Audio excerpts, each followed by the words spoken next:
Avez-vous déjà pensé que le plus grand secret d'une famille pouvait se cacher non pas dans un testament, mais dans une simple pièce oubliée derrière une cuisine?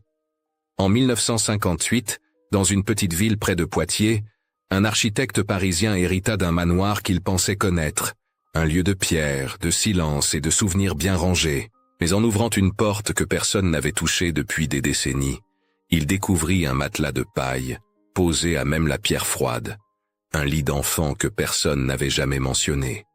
Et ce qu'il allait apprendre, des années plus tard, en interrogeant les anciens habitants de la ville, allait transformer non seulement sa vie, mais le destin de toutes celles qui viendraient après.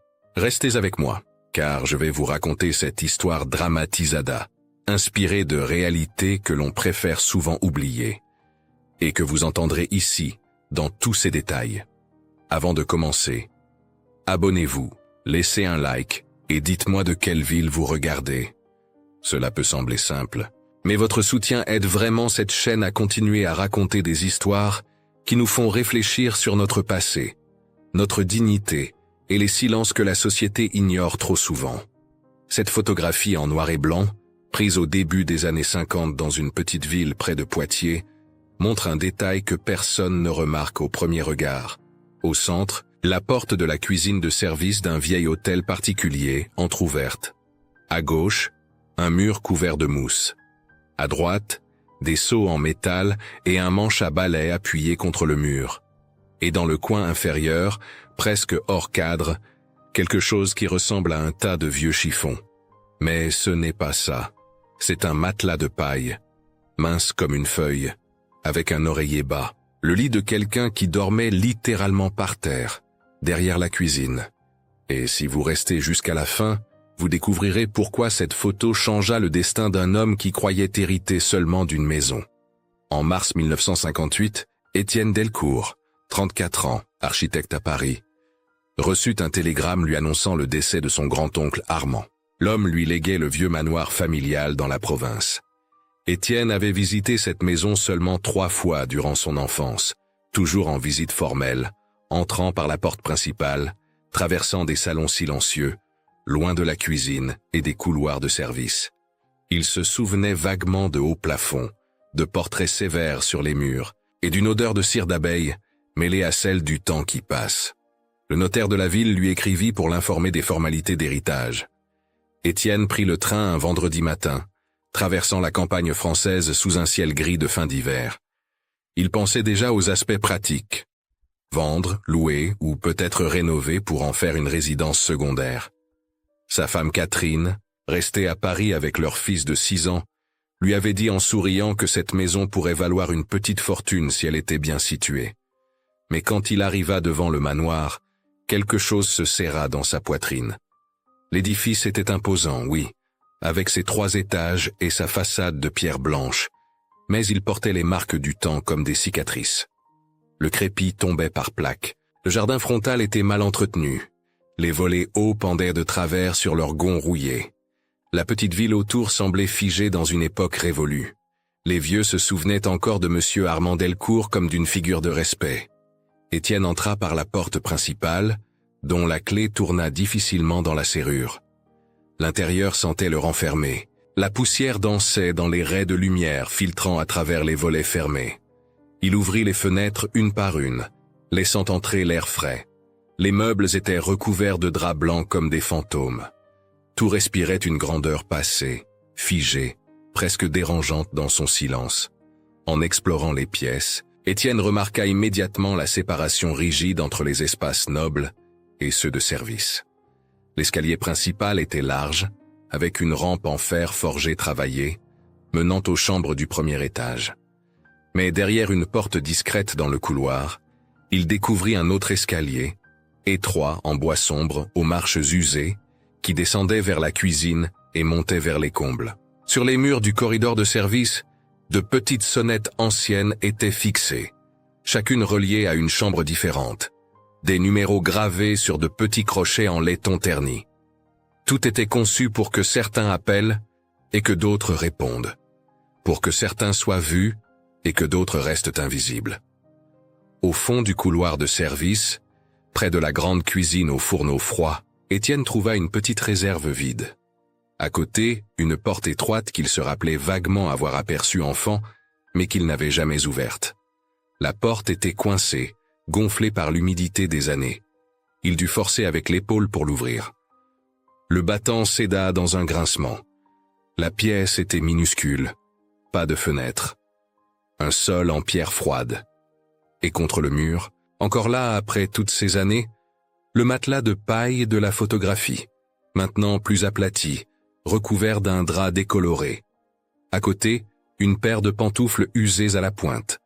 Sur un crochet rouillé pendait encore une robe simple en coton, rongée par les mites, imprégnée d'une odeur de moisi. Étienne sentit un malaise physique l'envahir. Cette maison avait plus de 10 chambres à l'étage, certaines presque jamais utilisées, réservées à des invités qui venaient rarement. Et pourtant, quelqu'un avait passé des années à dormir là, par terre, derrière la cuisine. Cette nuit-là, Étienne dormit dans l'une des grandes chambres du premier étage. Le matelas était moelleux, les draps sentaient la lavande séchée depuis longtemps. Mais il ne ferma pas l'œil. Le contraste entre le confort de ce lit et le souvenir de ce matelas de paille derrière la cuisine ne le laissait pas en paix. Chaque fois qu'il fermait les yeux, il revoyait cette petite pièce sombre, sans air, sans lumière. Qui avait dormi là? Pourquoi personne n'avait rien dit? Le lendemain matin, une voisine âgée, Madame Fournier, se présenta à la porte avec un gâteau aux pommes et des mots de condoléances. C'était le rituel des petites villes de province. Elle portait un manteau noir, un foulard noué sous le menton, et ses yeux scrutaient Étienne avec une curiosité à peine dissimulée. Ils prirent le café dans le grand salon, assis sur des chaises raides. En parlant de la maison, de l'héritage, des réparations nécessaires, Étienne mentionna presque par hasard la petite chambre derrière la cuisine. La réaction de Madame Fournier fut immédiate. Ses yeux évitèrent ceux d'Étienne. Sa voix baissa d'un ton. Elle posa sa tasse avec un tremblement à peine perceptible. « Ah, le petit réduit. Alors il est encore là. » Après un long silence, elle laissa échapper un nom, presque dans un murmure. « Josette. » Étienne fronça les sourcils. « Josette. » Qui était-ce? Madame Fournier hésita, triturant le bord de sa serviette. « Une enfant que vos grands-oncles avaient recueillie, » dit-elle finalement. « Une petite fille de l'assistance publique. C'était il y a longtemps. Dans les années 30. Beaucoup de familles faisaient ça à l'époque. On disait que c'était de la charité. » Étienne sentit quelque chose se nouer dans son ventre. Une enfant, dormant dans ce réduit sans fenêtre. Madame Fournier se leva brusquement, prétextant un rendez-vous chez le médecin. Avant de partir, elle se retourna sur le seuil de la porte. « Si vous voulez savoir plus, allez voir Paul à la boulangerie, il se souvient. Il se souvient de tout. » Étienne referma la porte derrière elle et resta immobile dans le hall d'entrée. Le silence de la maison semblait soudain peser 1000 tonnes. Il monta l'escalier principal, puis redescendit par l'escalier de service. Il ouvrit à nouveau la porte du petit réduit. Cette fois, il resta plus longtemps à l'intérieur. Il regarda le matelas, les pantoufles, la robe accrochée. Une enfant avait grandi ici, pendant que sa famille dormait dans des lits confortables à l'étage, pendant que des invités prenaient le thé dans les salons, pendant que la vie suivait son cours comme si de rien n'était. L'après-midi même, Étienne se rendit à la boulangerie de la rue principale. La boutique sentait le pain chaud et le levain. Derrière le comptoir, un homme d'une 60aine d'années, aux cheveux gris et aux mains couvertes de farine, le salua avec un sourire poli. Paul Mercier, propriétaire depuis 15 ans, mais livreur de pain bien avant ça. Quand Étienne prononça le nom de Josette, le sourire de Paul s'évanouit. Il essuya ses mains sur son tablier et fit signe à sa femme de prendre la relève au comptoir. « Venez à l'arrière », dit-il simplement. Ils s'installèrent dans la petite réserve, entourés de sacs de farine et d'étagères chargées de moules à pain. Paul commença à parler lentement, comme s'il cherchait ses mots dans des tiroirs de mémoire qu'il n'avait pas ouverts depuis longtemps. Josette Moreau, c'était son nom complet. Elle était arrivée chez les Delcourt en 1937. J'avais 17 ans à l'époque. Je livrais le pain tous les matins. Elle devait avoir 8 ans, peut-être 9.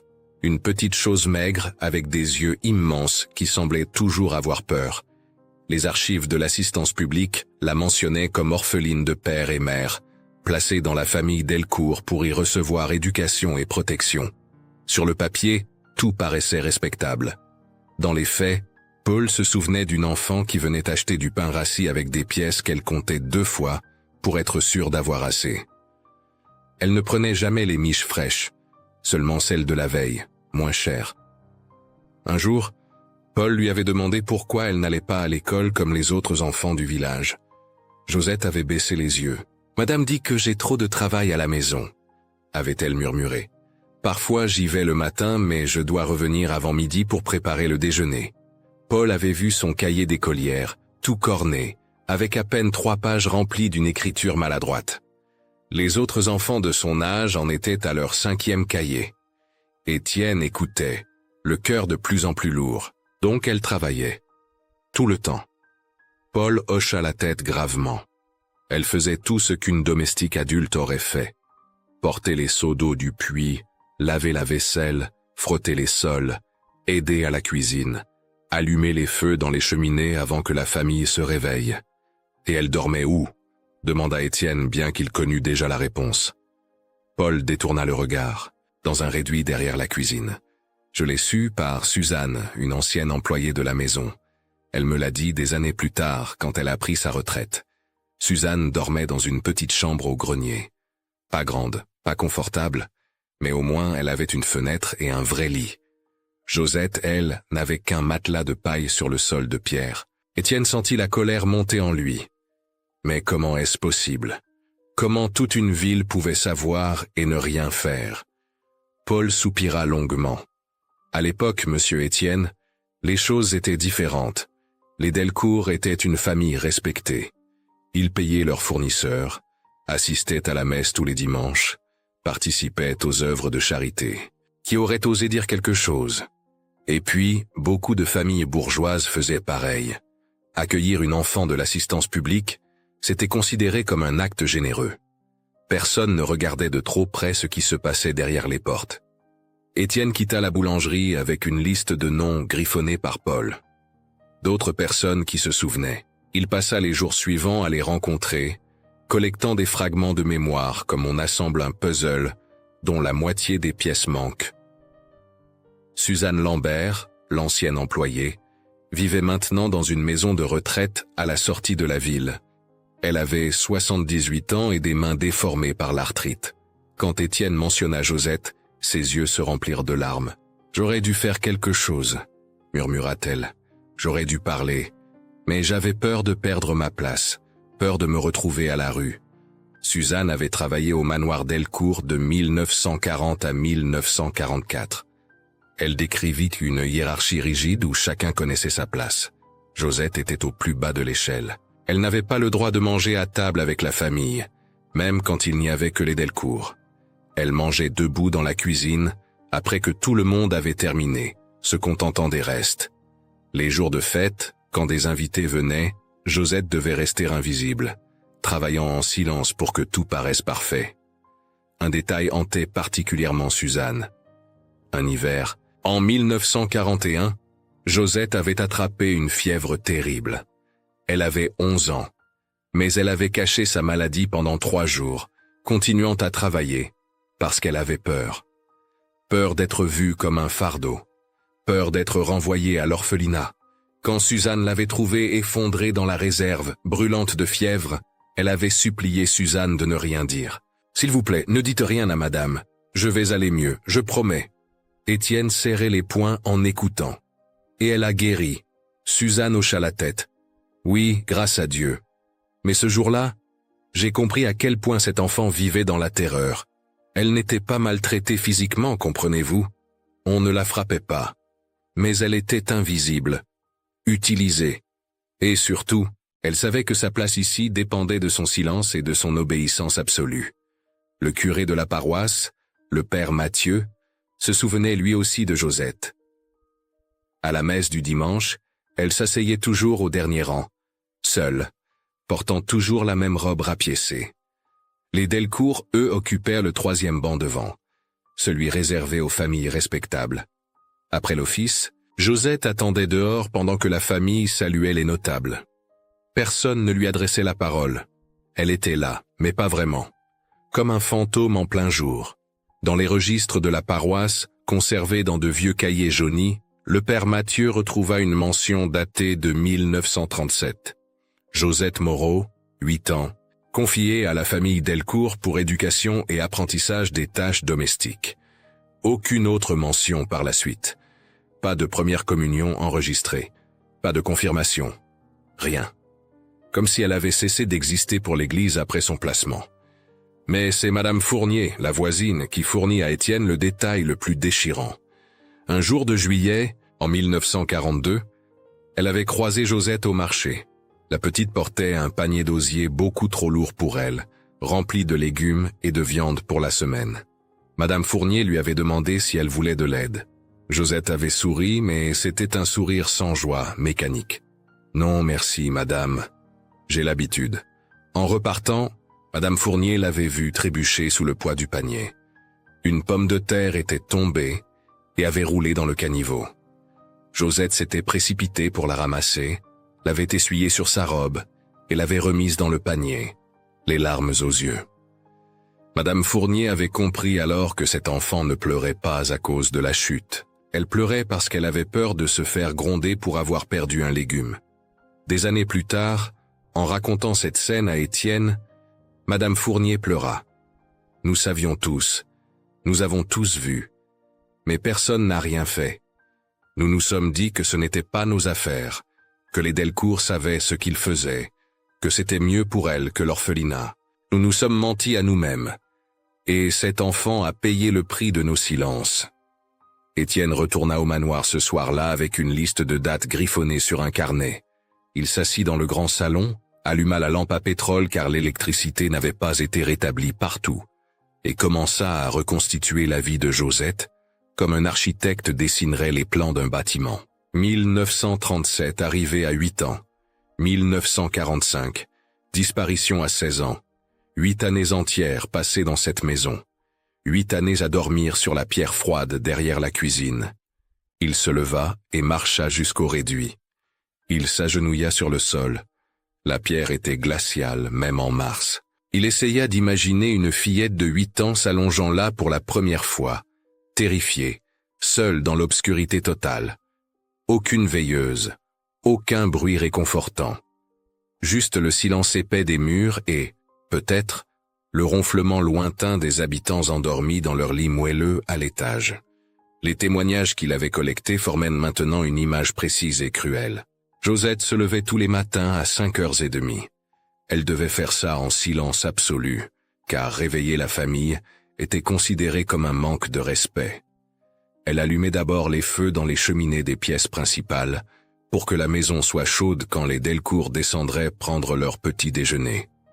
Puis elle aidait la cuisinière à préparer le café, les tartines, les confitures.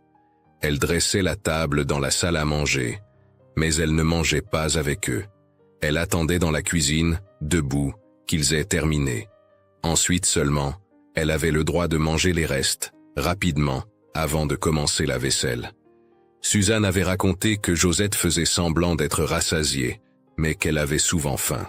Les portions qu'on lui donnait étaient maigres. Pas par cruauté intentionnelle, mais par indifférence. On ne pensait pas à elle comme on pense à un enfant qui grandit et a besoin de nourriture. On pensait à elle comme à une fonction, une aide, une petite machine qui devait continuer à fonctionner. Les dimanches étaient particulièrement difficiles. Après la messe, Delcourt recevait parfois des invités pour le déjeuner. Ces jours-là, Josette travaillait sans arrêt de 6h du matin jusqu'à 9h du soir. Elle aidait à préparer les plats, servait à table en restant invisible, débarrassait les assiettes, lavait la montagne de vaisselle. Pendant ce temps, dans la salle à manger, elle entendait les rires, les conversations animées, le tintement des verres de vin. Un monde auquel elle n'appartenait pas. Le père Mathieu avait mentionné un détail qui avait brisé quelque chose en Étienne. Personne dans cette maison ne connaissait la date d'anniversaire de Josette. Ni les Delcourt, ni Suzanne, ni personne. Les registres de l'assistance publique indiquaient vaguement que Josette était née en 1929, mais sans précision de mois ou de jour. Cela signifiait que, pendant 8 ans, cet enfant n'avait jamais célébré son anniversaire. Elle avait vu passer des Noëls, des Pâques, les anniversaires des enfants Delcourt, qui venaient parfois en visite. Mais le sien, personne ne le marquait, personne ne s'en souciait. Étienne pensa à son propre fils, Arthur, 6 ans, à Paris. Chaque année, Catherine et lui organisaient une fête pour son anniversaire. Des ballons, un gâteau, des cadeaux. Arthur croyait que c'était normal. Et c'était normal. C'était ce que tout enfant méritait.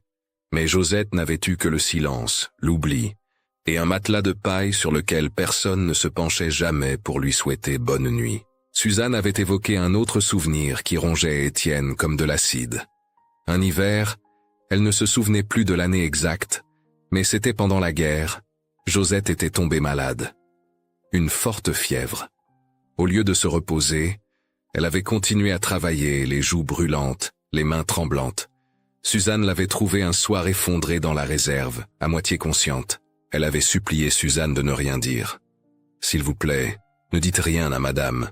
Si elle pense que je donne du travail, elle me renverra. » Suzanne avait gardé le secret, soigné Josette en cachette avec des tisanes et des linges frais. Mais cette terreur dans les yeux de l'enfant, cette peur d'être vue comme un fardeau plutôt que comme un être humain malade qui avait besoin de soins, cette terreur-là, Suzanne ne l'avait jamais oubliée. Les vêtements de Josette provenaient de dons ou de vieilles robes que personne ne voulait plus. Suzanne se souvenait qu'elle portait toujours la même robe rapiécée, lavée et recousue tant de fois que le tissu était devenu presque transparent par endroits. Un jour, la fille d'un cousin Delcourt, venue passer l'été au manoir, avait reçu 3 robes neuves commandées à Paris. Josette les avait vues accrochées dans l'armoire pendant qu'elle rangeait les chambres. Elle avait passé une main timide sur le tissu, une seule fois, avant de se reprendre et de continuer son travail. Elle savait que ces robes n'étaient pas pour elle, qu'elles ne seraient jamais pour elle. Paul, le boulanger, avait raconté une scène qui avait marqué Étienne profondément. Un matin d'hiver, Josette était venue acheter du pain comme d'habitude. Elle avait compté ses pièces avec soin. Mais il lui manquait 2 centimes. Elle avait rougi de honte, les larmes aux yeux, et s'apprêtait à repartir les mains vides. Paul lui avait donné le pain quand même. « Prends, ce n'est rien. » Mais Josette avait secoué la tête avec une détermination triste. « Non, monsieur. Si je prends sans payer, madame dira que j'ai volé. Et si elle pense que je vole, elle me renverra. » Paul avait glissé le pain dans son panier en disant que c'était un cadeau, pas un vol. Mais dans les yeux de Josette, il avait vu cette résignation terrible des enfants qui savent qu'ils ne méritent rien. En reconstituant cette vie, Étienne réalisa quelque chose de profondément dérangeant. Lui-même, enfant, avait visité cette maison. Il se souvenait maintenant d'une fois, il devait avoir 13 ou 14 ans, en 1938. Ses parents l'avaient emmené déjeuner chez le grand-oncle Armand. Étienne était entré par la grande porte, avait admiré les hauts plafonds, mangé un repas délicieux servi par des mains qu'il n'avait pas regardées. À un moment, il était allé chercher un verre d'eau à la cuisine. Il avait entrevu une petite fille maigre, en robe grise, qui lavait des casseroles dans un grand évier. Elle s'était retournée brièvement, les mains rouges d'eau froide. Leurs regards s'étaient croisés une seconde. Puis elle avait baissé les yeux et continué à frotter. Étienne avait pris son verre d'eau et était reparti sans un mot. Il ne se rappelait même pas avoir pensé à elle après ça. C'était juste une petite bonne. Une présence floue à la périphérie de son monde confortable. Aujourd'hui, 20 ans plus tard, il comprenait que cette petite fille était Josette. Qu'elle avait 9 ans à peine, et qu'il avait fait comme tous les autres. Il avait regardé sans voir. Il avait été complice par son indifférence. La dernière partie de l'histoire de Josette restait floue. Tous les témoins s'accordaient sur un point. Aux alentours de 1945, quand Josette avait 16 ans, il y avait eu un incident. Madame Fournier parlait d'un vase cassé. Paul évoquait une argenterie qui avait disparu. Suzanne, qui n'était plus au manoir à cette époque, avait entendu dire qu'il y avait eu une dispute violente. Personne ne savait exactement ce qui s'était passé. Mais une chose était sûre, après cet incident, Josette avait disparu. Certains disaient qu'elle s'était enfuie à l'aube. D'autres affirmaient qu'on l'avait mise dans un train pour la renvoyer à l'institution. Le père Mathieu avait vérifié les registres paroissiaux. Aucune trace de départ officiel. Aucune adresse de correspondance. Rien. Étienne contacta les bureaux de l'assistance publique. Il écrivit des lettres, passa des coups de téléphone. Les archives de l'époque étaient fragmentées. La guerre avait détruit beaucoup de documents. Les dossiers de placement étaient incomplets. On lui répondit qu'il y avait eu des dizaines de milliers d'enfants placés dans des familles françaises entre les années 20 et 50. Beaucoup avaient simplement disparu des registres. Certaines avaient refait leur vie ailleurs. D'autres étaient mortes jeunes dans des conditions difficiles. Impossible de savoir. Le destin de Josette Moreau demeurait un mystère. Une vie effacée comme on efface une tache sur un tapis. Un soir, assis seul dans le grand salon, Étienne regarda autour de lui. Les meubles sombres, les portraits des ancêtres sur les murs, le lustre de cristal couvert de poussière. Tout cela avait été construit sur quoi? Sur le travail de combien de Josette? Combien d'enfants invisibles avaient permis à cette famille de maintenir son image de respectabilité et de confort?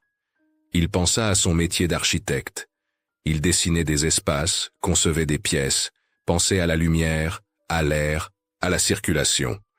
Mais jamais il ne s'était demandé qui, dans l'histoire de l'architecture française, avait eu droit à un espace digne et qui avait dû dormir sur la pierre froide des couloirs de service. Cette nuit-là, Étienne ne dormit pas. Il descendit au réduit avec une lampe à pétrole. Il s'assit par terre, à l'endroit exact où Josette avait dû s'allonger des milliers de nuits. Le froid de la pierre traversait son pantalon. L'obscurité était totale quand il éteignit la lampe. Pas une lueur, pas un bruit réconfortant. Juste le vide. Il resta là 1 heure entière, tremblant de froid et de rage. Contre ses ancêtres. Contre la société qui avait permis ça. Contre lui-même pour avoir regardé sans voir. 2 jours plus tard, un notaire de Paris l'appela. Un acheteur était intéressé par le manoir. Un riche Parisien qui cherchait une maison de campagne. Il offrait un prix généreux. Étienne pourrait rembourser ses dettes, assurer l'avenir de son fils, vivre confortablement. Il suffirait de signer, de tourner la page, d'oublier. Étienne se tenait dans le réduit, le contrat de vente dans une main, la lampe à pétrole dans l'autre. Il regarda le matelas de paille. Il imagina Josette à 8 ans, se couchant là pour la première fois, terrorisée. Puis à 12 ans, épuisée après 16 heures de travail. À 15 ans, pleurant en silence pour que personne n'entende. Si je vends, ce sera transformé en salon de thé ou en chambre d'amis. Personne ne saura jamais. La pierre sera recouverte de parquet ciré. Le souvenir sera effacé comme si rien ne s'était passé. Mais si je transforme cet endroit, si je le change en ce qu'il aurait toujours dû être, peut-être qu'une future Josette ne dormira pas par terre. Il sortit du réduit, monta dans le grand salon et déchira lentement le contrat de vente. Les morceaux tombèrent comme des feuilles mortes sur le tapis perçant poussiéreux. Il appela Catherine à Paris le lendemain matin. Elle écouta en silence pendant qu'il expliquait sa décision. « Nous ne vendrons pas. Je vais transformer cette maison. Je vais réparer ce qui peut l'être. » Catherine ne dit rien pendant un long moment. Puis, d'une voix douce, elle murmura simplement « Fais ce que tu dois faire. » Les semaines suivantes furent difficiles. Étienne rencontra l'association locale d'aide aux jeunes travailleuses, dirigée par mademoiselle Dubois, une femme sévère d'une 50aine d'années, qui avait consacré sa vie à aider les filles sans ressources. Quand Étienne lui exposa son projet, elle le regarda avec suspicion. « Encore un bourgeois qui veut se donner bonne conscience », dit-elle sèchement. « Combien de temps avant que vous vous lassiez et que vous vendiez tout à un promoteur ?» Étienne encaissa le coup. Il comprenait sa méfiance. Il lui montra les plans qu'il avait dessinés.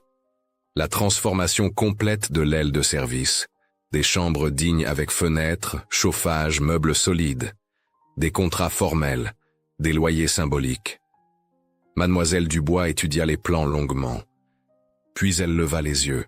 « D'accord, mais si vous abandonnez ces filles, Je ferai en sorte que toute la ville sache quel genre d'homme vous êtes. » Les travaux commencèrent en mai. Étienne vendait les meubles anciens du salon, pièce par pièce, pour financer la rénovation. Certains cousins Delcourt l'appelèrent, furieux. « Tu déshonores le nom de la famille. Tu transformes un manoir respectable en auberge pour filles perdues. » Étienne répondit calmement qu'il préférait déshonorer un nom que perpétuer une injustice. Les coups de téléphone cessèrent, mais le silence qui suivit était lourd de réprobation. Les ouvriers regardaient Étienne avec curiosité. Pourquoi dépenser autant pour rénover les quartiers de service alors que les salons nobles tombaient en ruine? Il ne répondait pas. Il supervisait chaque détail. Dans le réduit où Josette avait dormi, il fit d'abord abattre le mur donnant sur la cour arrière. Une fenêtre fut installée, large, laissant entrer la lumière naturelle pour la première fois en plus de 50 ans. Le sol de pierre fut recouvert d'un plancher de bois simple mais chaud. Un petit radiateur fut fixé au mur. Une vraie cama avec un matelas correct, un oreiller moelleux, des draps propres. Une table avec une chaise, une lampe de chevet, des crochets solides pour suspendre des vêtements, une étagère pour des livres ou des objets personnels. Mais Étienne fit quelque chose que personne ne comprenait. Il demanda aux ouvriers de fixer le vieux matelas de paille contre le mur latéral, protégé par une vitre comme dans un cadre. En dessous, il fit graver sur une petite plaque en laiton, pour celles qui ont dormi derrière la cuisine sans être vues. Mademoiselle Dubois, en voyant cela lors d'une visite du chantier, resta silencieuse longtemps. Puis elle hocha la tête lentement. C'est bien. Il ne faut pas oublier. Les travaux durèrent 5 mois. Étienne vida presque entièrement le compte d'héritage. Il dut vendre sa voiture à Paris pour payer les dernières factures. Mais en octobre 1958, les chambres étaient prêtes. 5 chambres au total, toutes avec fenêtres, chauffage, lit décent, petits espaces privés. Mademoiselle Dubois amena les premières candidates. Marie Lefebvre avait 18 ans. Apprentie couturière dans un atelier du centre-ville, elle vivait depuis 2 ans dans une mansarde glaciale qu'elle partageait avec 2 autres filles. Quand elle entra dans la chambre qu'on lui proposait, celle qui avait été le réduit de Josette, elle s'arrêta net en voyant le matelas de paille encadré sur le mur. Elle lut la plaque. Ses yeux se remplirent de larmes. « Ma grand-mère dormait dans un endroit comme ça », murmura-t-elle. Elle travaillait dans une grande maison à Lyon. Elle racontait qu'elle avait peur du froid de la pierre, sous ses pieds nus. Sylvie Moreau avait 19 ans et travaillait dans une usine textile. Pas de lien de parenté avec Josette, juste le même nom de famille, un des plus courants en France. Elle toucha le lit avec une sorte de révérence. « Je n'ai jamais eu de chambre à moi », dit-elle simplement. « Jamais dans toute ma vie. » Léa Rousseau, 17 ans, étudiait le soir après ses journées comme vendeuse. Elle regarda Étienne avec une intensité troublante. « On n'oubliera pas pourquoi cet endroit existe », dit-elle d'une voix ferme. Étienne ne fit pas de discours. Il leur tendit simplement les clés. « Les chambres sont à vous. Il y a des serrures. Vous décidez qui entre. » Les 3 jeunes femmes regardèrent les clés dans leurs mains comme si c'était de l'or. Pour la première fois de leur vie, elles avaient un espace privé, protégé, qui leur appartenait vraiment. Marie glissa la clé dans la poche de sa robe et la pressa contre sa poitrine. Ce soir-là, Étienne resta un moment dans le couloir. Par la fente sous la porte de Marie, il voyait la lumière allumée. Il entendait le craquement du lit quand elle s'asseyait. Le bruit d'un tiroir qu'on ouvre, le froissement de papier. Elle écrivait peut-être une lettre, ou simplement notait ses pensées dans un carnet. Elle ne pleurait pas. Elle ne criait pas de joie. Elle était juste là, concentrée, installée. Elle était chez elle. Les premières semaines ne furent pas simples. Sylvie eut du mal à payer son loyer le 2e mois. Son usine avait réduit ses heures. Mademoiselle Dubois intervint, négocia un délai, trouva un travail supplémentaire pour Sylvie le week-end. Léa et Marie eurent une dispute bruyante à propos de qui devait nettoyer les espaces communs. Étienne dut établir un tableau de rotation. Les voisins se plaignaient parfois du bruit. Des jeunes filles qui vivaient seules, sans chaperon strict, cela dérangeait encore certaines mentalités de la ville. Un jour, un commerçant dit à Étienne que c'était bien beau de jouer les bienfaiteurs, mais que ces filles allaient attirer des problèmes. Étienne le regarda droit dans les yeux. Ces filles travaillent dur, paient leur loyer et méritent un toit décent. Si cela vous dérange, c'est votre problème, pas le leur. Le commerçant tourna les talons, vexé. Mais il y eut aussi des moments de grâce. Paul, le boulanger, commença à offrir du pain frais à prix réduit aux locataires de l'ancienne aile de service. Madame Fournier, rongée par des années de remords, proposa des cours d'alphabétisation gratuits pour celles qui en avaient besoin. Suzanne, l'ancienne employée, maintenant très âgée, demanda à Étienne si elle pouvait venir voir les chambres. Quand elle entra dans celle de Marie, elle pleura en silence devant le contraste entre le matelas de paille encadré et le vrai lit juste en dessous. « J'aurais dû faire quelque chose à l'époque », répéta-t-elle. Étienne posa une main sur son épaule. « Vous faites quelque chose maintenant. Vous êtes ici. Vous témoignez. C'est déjà beaucoup. » Un soir de novembre, 3 mois après l'ouverture des chambres, Étienne reçut une lettre manuscrite glissée sous sa porte. C'était Marie qui écrivait. Elle remerciait Étienne pour la chambre, mais surtout pour le matelas de paille sur le mur. « Parce qu'il m'empêche d'oublier d'où je viens », écrivait-elle, « et il me rappelle que je ne suis pas seule, que d'autres avant moi ont souffert, et que maintenant on peut dormir dans un vrai lit. » Étienne plia la lettre soigneusement et la rangea dans sa poche. Il descendit au réduit transformé, celui où Josette avait passé 8 ans de sa vie. Il resta là un moment, debout devant la fenêtre nouvellement installée qui donnait sur la cour. La lumière de la lune entrait, éclairant doucement la pièce. Il murmura quelque chose que personne n'entendit, sauf peut-être les murs qui gardent la mémoire des lieux. Ici, on ne dort plus par terre. 2 ans passèrent. Le manoir Delcourt ne ressemblait plus à ce qu'il avait été. Les salons nobles restaient fermés, figés dans leur grandeur poussiéreuse. Mais l'aile de service vibrait de vie. Les 5 chambres étaient occupées en permanence. Marie avait terminé son apprentissage et travaillait maintenant comme couturière indépendante dans un petit atelier en ville. Sylvie avait trouvé un meilleur poste dans une entreprise de textile. Léa avait réussi son certificat d'études et enseignait aux enfants du quartier ouvrier. De nouvelles jeunes femmes arrivaient quand d'autres partaient. Chacune signait un contrat formel. Chacune recevait sa clé. Chacune découvrait le matelas de paille encadré sur le mur et la petite plaque en laiton. Et chacune comprenait sans qu'on ait besoin d'expliquer longuement. Cet endroit avait été un lieu d'injustice.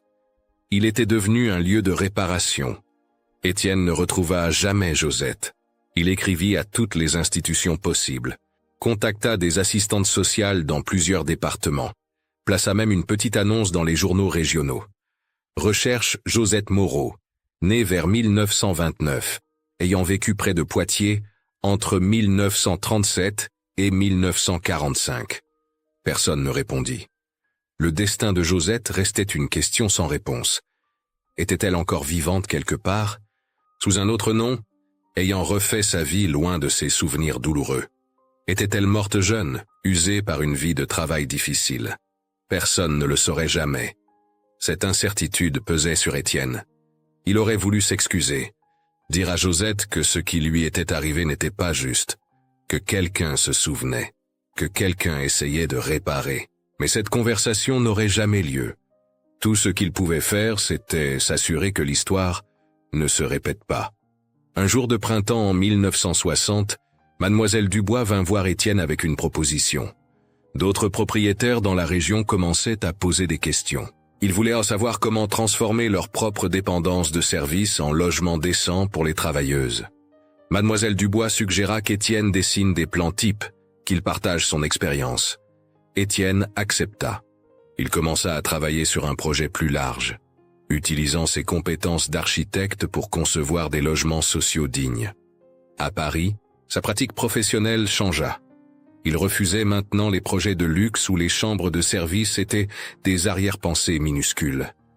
Il se spécialisait dans l'habitat social, dessinant des espaces où chaque personne, quel que soit son statut, avait droit à la lumière, à l'air, à la dignité.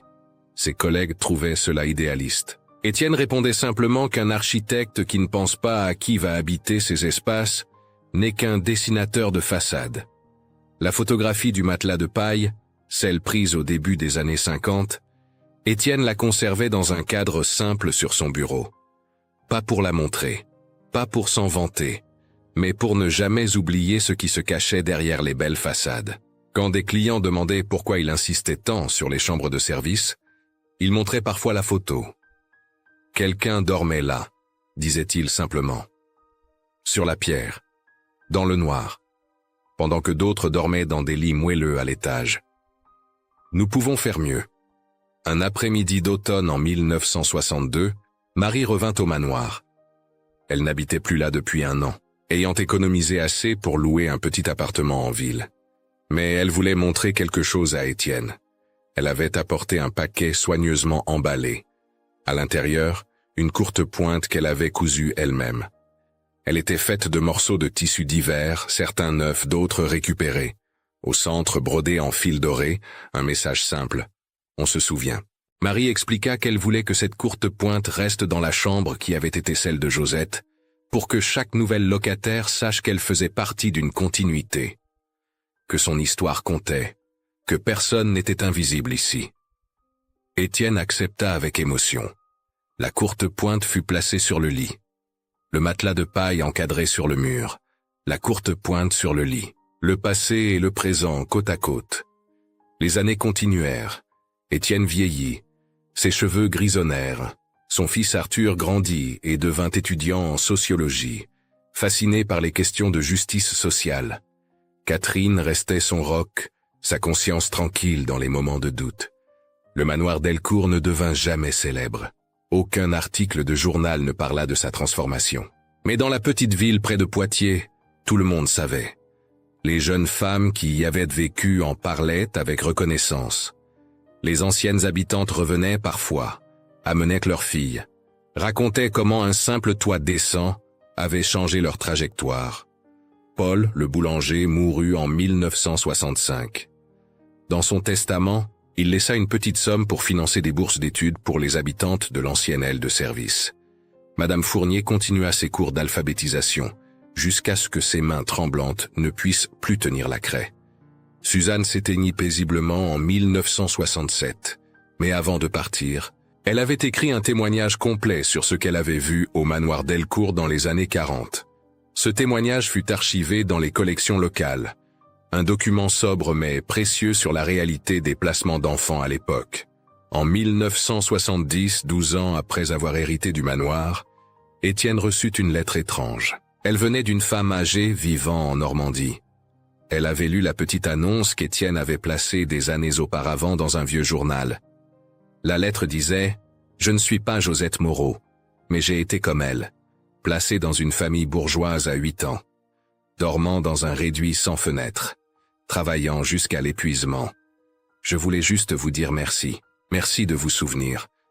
Parce que la plupart des gens préfèrent oublier. » La lettre n'était pas signée. Étienne plia la lettre et la rangea avec la photographie. Il comprit alors que Josette était devenue plus qu'une personne. Elle était devenue un symbole. Le symbole de toutes ces enfants invisibles qui avaient soutenu des maisons entières sur leurs épaules fragiles. Le symbole de toutes ces vies effacées que personne ne cherchait à retrouver. Et le manoir Delcourt, avec ses 5 chambres modestes et son matelas de paille encadré sur le mur, était devenu un lieu de mémoire vivante. La photographie en noir et blanc, celle du matelas de paille derrière la cuisine, resta toujours sur le bureau d'Étienne. Jamais dans un musée, jamais dans une exposition publique. Elle restait là, privée, personnelle, comme un rappel quotidien. Quand Étienne mourut en 1983, son fils Arthur hérita du manoir et de la photographie. Il continua le travail de son père. Les chambres restèrent ouvertes aux jeunes travailleuses. Le matelas encadré resta sur le mur. Et la mémoire de Josette, même si son destin exact demeura inconnu, continua de vivre dans chaque jeune femme qui ouvrait sa porte avec sa propre clé et se disait « Ici, je suis chez moi ». Parce qu'au fond, c'était peut-être ça, la vraie réparation. Pas effacer le passé, pas prétendre qu'il n'avait pas existé, mais transformer la douleur en vigilance, la honte en responsabilité, l'injustice en dignité. Josette n'avait jamais eu de chambre, mais grâce à elle, des centaines d'autres l'auraient, et ça, personne ne pourrait jamais l'effacer. Dans cette histoire fictionnelle inspirée de réalités longtemps tues, une vérité demeure. La dignité ne devrait jamais dépendre du silence d'un enfant ou de l'aveuglement des adultes. Étienne nous montre que réparer ne signifie pas gommer le passé, mais le regarder en face et faire enfin mieux que ceux qui nous ont précédés. Parfois, la vraie justice n'est pas spectaculaire, elle est discrète, patiente et commence par une seule décision courageuse. Et vous, qu'est-ce que cette histoire vous fait ressentir sur la responsabilité que nous portons envers les plus vulnérables? Avez-vous déjà découvert un secret familial qui a changé votre manière de voir votre propre histoire? Quelles traces pensez-vous que les lieux que nous habitons gardent de celles et ceux qui y ont vécu avant nous? Si vous êtes resté jusqu'à la fin, écrivez dans les commentaires le mot « lumière » pour montrer que vous croyez, vous aussi, que même les coins les plus sombres peuvent être transformés.